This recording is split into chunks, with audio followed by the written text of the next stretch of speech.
Assalamualaikum warahmatullahi wabarakatuh. Pada kesempatan kali ini saya akan mempresentasikan hasil resume saya mengenai akuntansi perpajakan.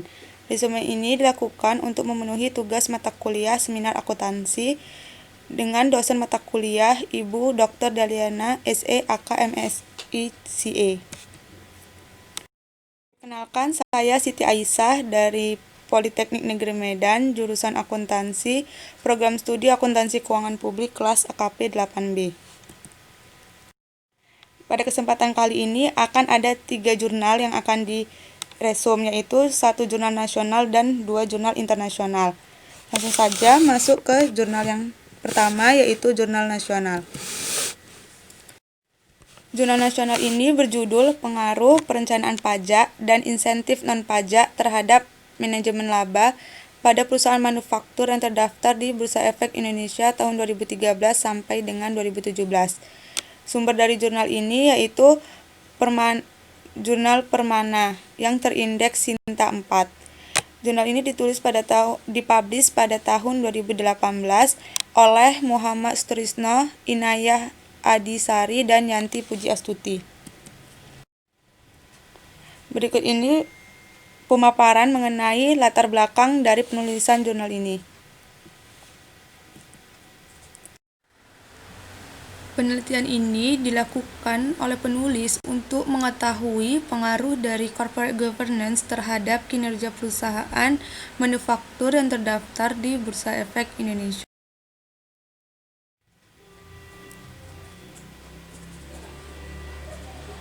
Berikut adalah tujuan dari penulisan jurnal tersebut.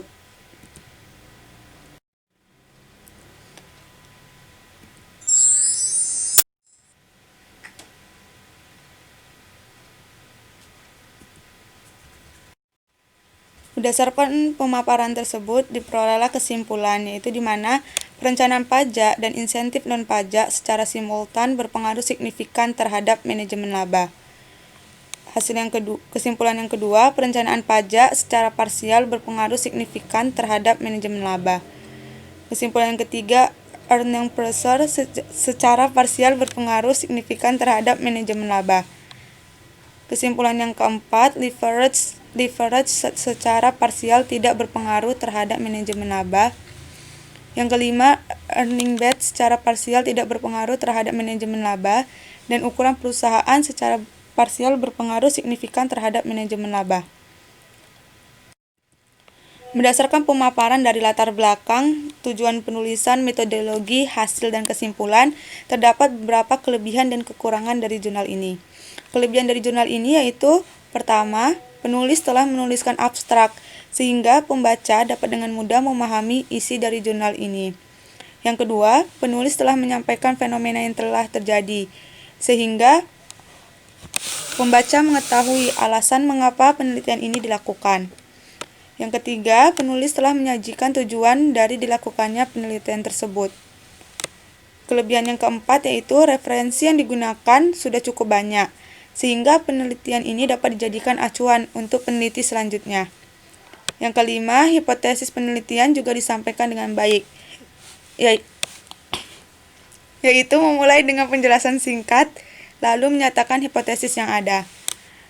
Kelebihan yang keenam, metode yang digunakan dalam penelitian ini juga telah disampaikan dengan jelas.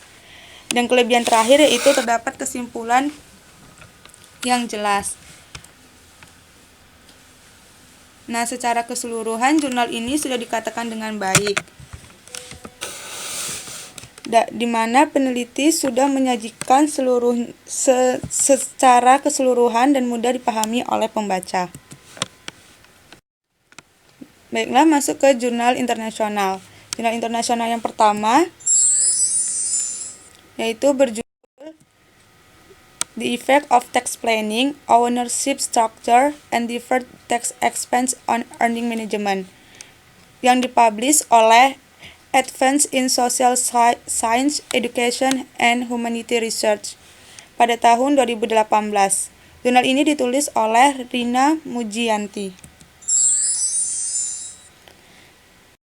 Berikut ini pemaparan mengenai latar belakang dari penulisan jurnal tersebut.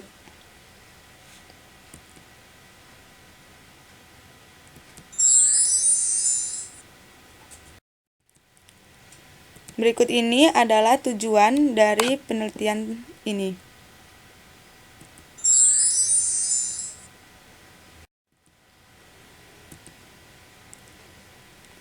Ini adalah metodologi penelitian yang digunakan oleh penulis.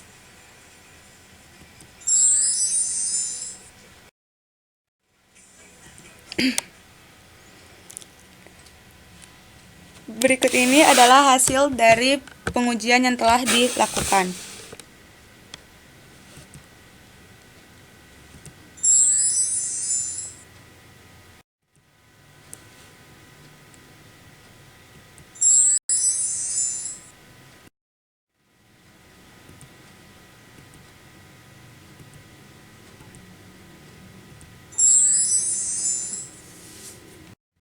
Nah, berdasarkan pemaparan dari latar belakang, tujuan, metodologi, dan hasil, jurnal ini memiliki beberapa kelebihan dan kekurangan. Yang pertama, kelebihan dari jurnal ini. Penulis telah menuliskan abstrak pada awal jurnal. Yang kedua, penulis telah menyatakan tujuan dari dilakukannya penelitian tersebut. Yang ketiga, metode yang digunakan penelitian ini juga telah disampaikan dengan jelas. Dan penulis juga telah memaparkan kesimpulan dengan jelas sehingga pembaca dapat mengetahui hasil keseluruhan dari penelitian tersebut. Nah, secara keseluruhan jurnal ini telah disajikan dengan baik, tetapi ada beberapa kekurangan yang terdapat dalam jurnal ini, yaitu di mana pada latar belakang penulis tidak memaparkan fenomena atau masalah yang berhubungan dengan variabel yang diteliti. Yang kedua, penulis tidak memberikan penjelasan untuk setiap variabel yang digunakan. Dan yang ketiga, hipotesis penelitian tidak disajikan oleh penulis. Menurut saya, alangkah baiknya peneliti dapat menambahkan fenomena atau masalah yang berhubungan dengan variabel yang diteliti, agar pembaca memahami mengapa penelitian ini penting untuk dilakukan. Dan penulis juga dapat menambahkan teori dari para ahli atau penelitian terdahulu, agar setiap variabel memiliki landasan yang kuat dan pembaca dapat memahami maksud dari setiap variabel yang digunakan. Berikutnya masuk ke jurnal internasional yang kedua. Jurnal internasional yang kedua ini berjudul The Impact of Deferred Tax Expense and Tax Planning Toward Earnings Management and Profitability. Jurnal ini dipublish oleh Jurnal Bisnis dan Akuntansi yang terindeks Sinta 3 pada tahun 2019. Jurnal ini ditulis oleh Rocky Alfian Bunakcha dan Nur Dayadi. Berikut ini latar belakang dari penulisan jurnal tersebut.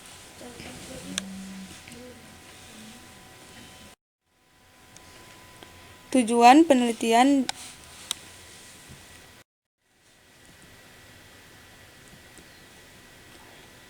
metodologi penelitian yang digunakan oleh penulis dan hasil penelitian. Nah, kesimpulan dari jurnal ini yaitu di mana beban pajak tangguhan memiliki pengaruh signifikan terhadap manajemen laba, tetapi tidak berpengaruh terhadap profitabilitas perusahaan.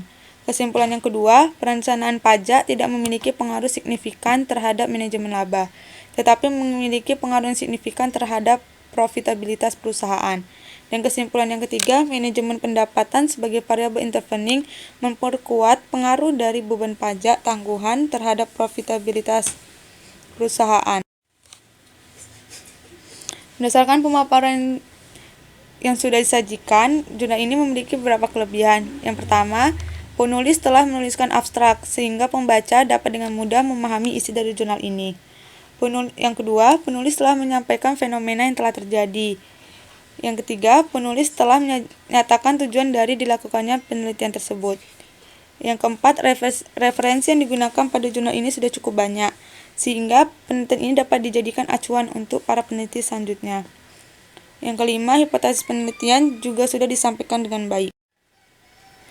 Menurut saya, jurnal yang disajikan oleh penulis tidak memiliki kekurangan, karena jurnal tersebut telah menyajikan secara jelas mulai dari latar belakang hingga kesimpulan dan saran yang sangat mudah dipahami oleh pembaca.